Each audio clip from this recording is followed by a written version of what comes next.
old heart impacts past painful scars. In fact, I blast tasteful bars and pass. I back up my actions. Fact, don't ask, grab reactions. Jacked attack with every word, then act with class as they hear me snap. I got nothing to lose, cause I fought and felt the bruise. Now I'm not the one confused. Call the shots and they produce. I ain't lost, I'm finally loose. Pick a new silver excuse. I need the views to boost me to a new abuse of being used. Everybody wants a piece now. Y'all can rest in peace now. You're dead to me, so peace out. Remember, you're discreet out. Get ready for defeat now. Alrighty, hello everybody. This is Kiru's show here, and now, whenever we last left off with this series, we had Izuku Midoriya, him being at the age of almost 21 years old. Him, Celine, and Toga, they've been on the run, hiding out and running from both the Lycans and vampires. They've been able to stay one step ahead, and they've finally been able to get in contact with the one true immortal.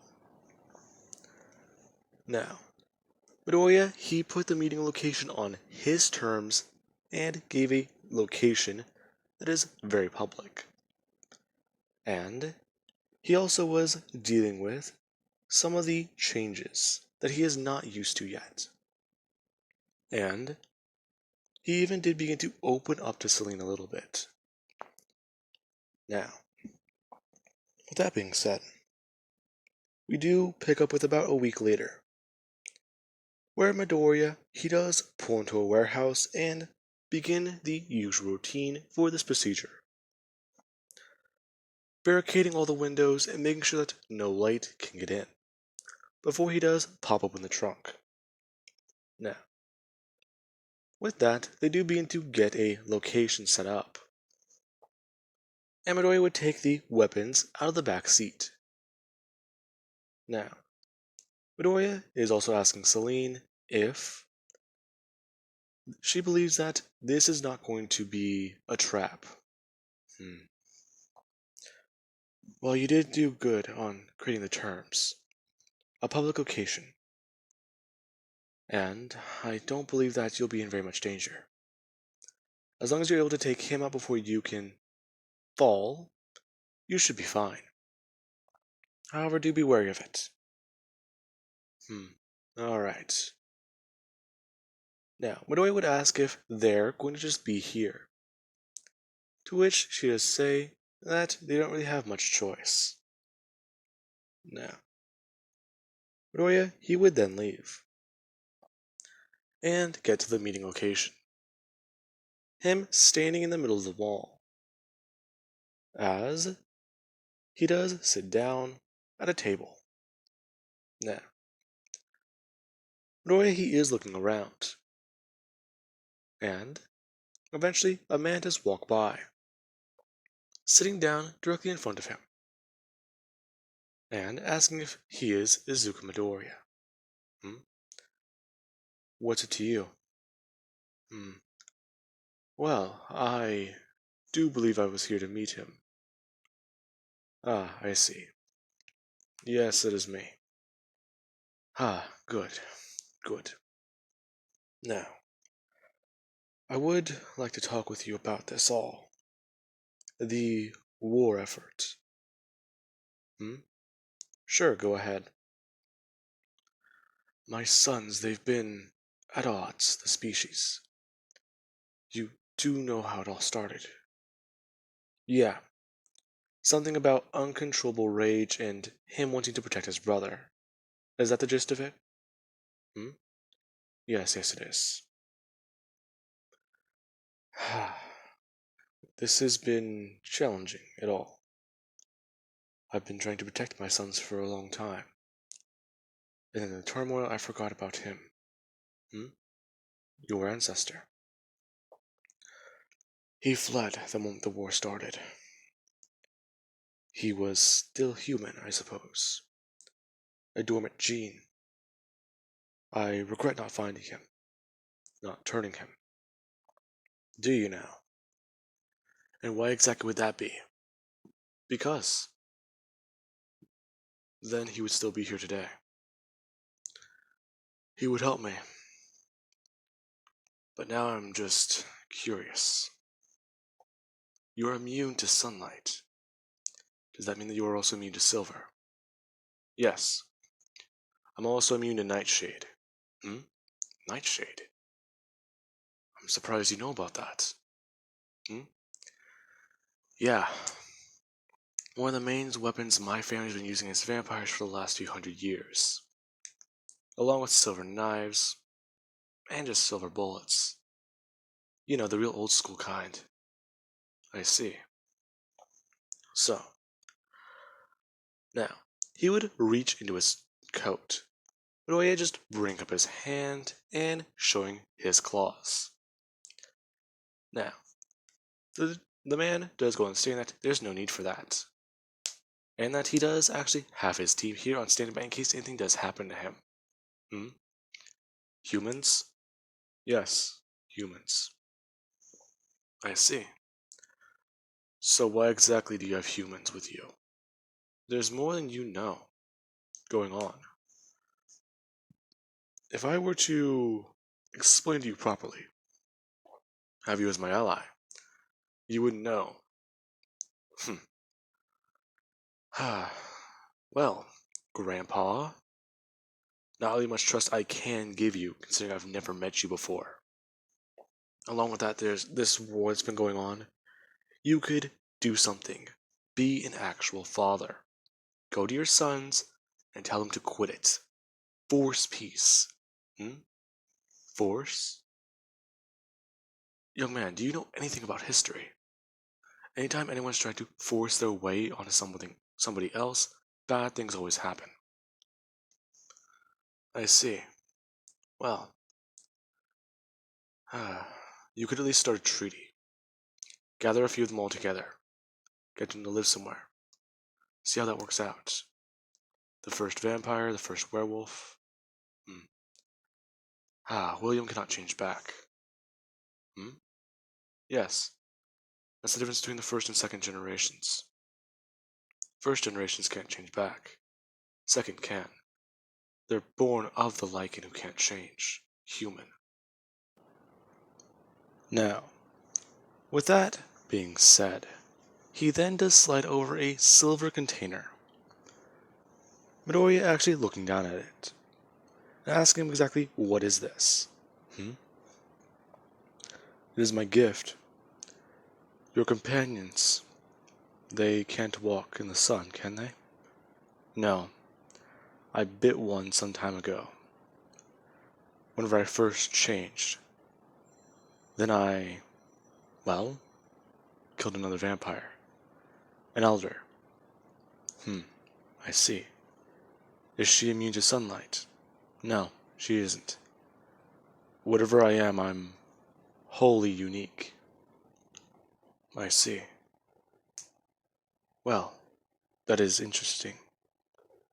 Now, with that being said, Midori would just pick up this silver case and open it to see 3 vials of blood. What is this? My blood. They must consume it. Okay, how do I know this isn't poisoned or toxic? Because you can trust me. Hmm, doubtful. Doubtful, really. Do you really not have any faith in me? Why would I poison one of my own sons? Don't do that. Don't call me your son. I have a father, and he died because of your sons. In fact, he was one of your sons, wasn't he? And now he's dead because of you. I see. I am sorry, young man. Just call me Izuku. Now, Midori would just put this container in his pocket as a pro hero does come walking up. Now, the person who does walk up does ask them exactly what's going on here. Midori turning his head and seeing a blonde-haired guy. Nothing. Just talking with my grandfather. Hmm? Are you sure? 'Cause you two've been acting a bit strange. Hmm? Yes, mister. I'm sure. Now, the old man would just say that, yes, they haven't seen each other in quite some time, and there's a bit of bad blood between the two. But are you just confirming that, yeah, he wasn't there for Dad's passing? Hmm? Oh, I'm sorry. I didn't mean to pry. You're good. Now just leave us alone. Now, the pro hero would just walk away, telling, well, the man telling Izuku that he's very clever. Had to be.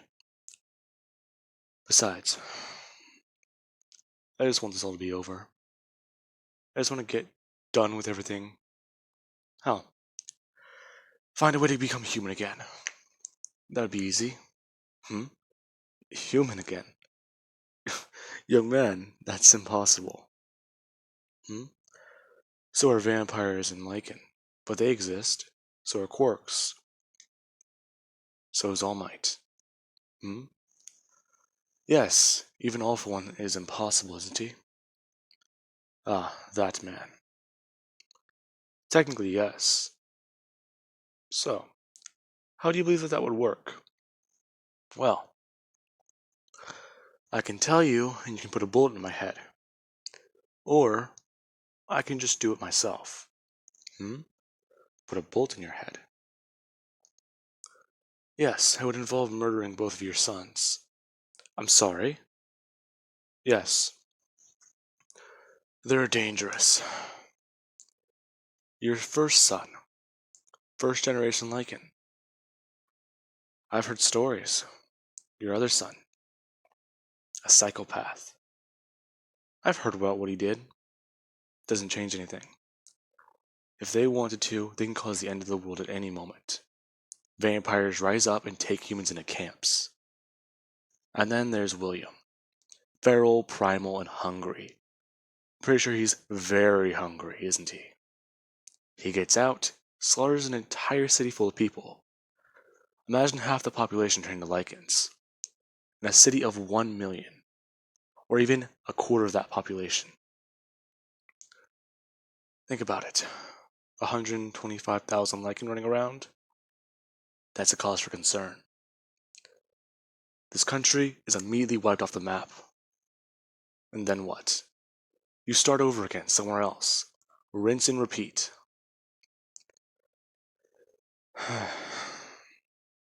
Honestly, the extinction of both species is better for the world. Hmm. Is that what you believe? Hmm? No. It's what I tell myself because it's easier. Honestly.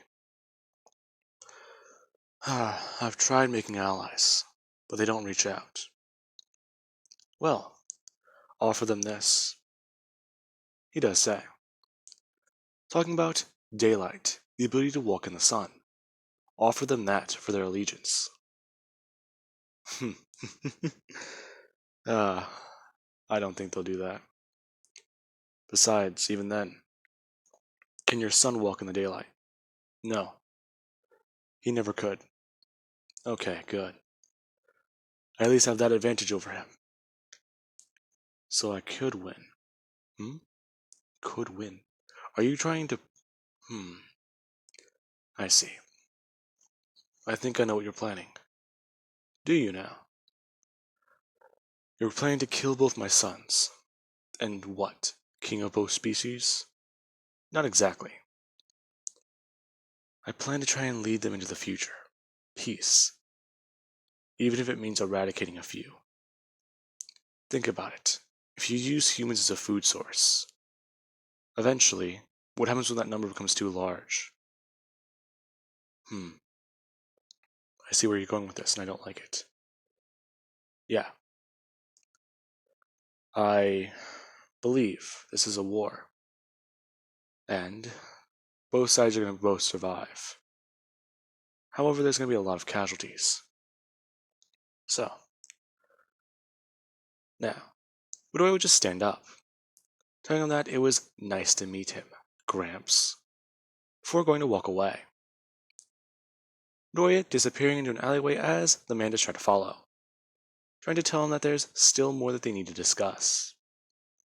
The moment Midoriya does disappear into the alleyway, and the guy does round the corner, Midoriya is gone. Him wondering where he did go. As we do have Midoriya who does look down from the rooftop, before just looking back over and turning and sprinting off at heightened speeds. Now, Midoriya is running across the rooftops and leaping over buildings as he does get back to the warehouse. And Celine and Toga do see him as he does walk in holding a container, opening it up and taking two of the vials in his hand, talking about how these are something he didn't expect. What is that? Take a guess. It's your path to sunlight. Sunlight? Wait, we'll be able to walk in the sun again? I can't believe it. Celine does say. Her actually going to reach out and grab one of the vials. Toga actually going to grab another one. Her asking if they can really even trust him. Midoriya is saying that a team would have followed him here by now and killed all of them. He would have been shot in the head. He has humans on his side. And he took a whiff of it. It's just blood. Nothing else that he could smell. Alrighty. Now, the two do down the containers. And Celine, she actually does see some memories. Her actually watching the beginning days of the war. Watching things break out. How William became himself. Or the feral monster that we know him as. He used to be a kind man. He used to have a family. And a son. Now, there is also Marcus. He was always crazy, always insane. He was somebody who was that way because of his own environment. He watched people die every day. And it wasn't easy. People were dying of a plague. And the ones that did survive, they were no better than dead. Now, after that, it does take some time. Midoriya actually asks them if both of them are ready to try and take a step outside. Now, Celine does talk about how they can try that tomorrow. They don't know if it is an immediate working. It does still have to reconstruct parts of their biology. Alright, I see. We'll try that tomorrow. Anyways, I'm just gonna go sit down. Now, Roy would walk away. With that being said, I do hope you guys enjoyed, and have an amazing day. I'll catch you guys in the next part.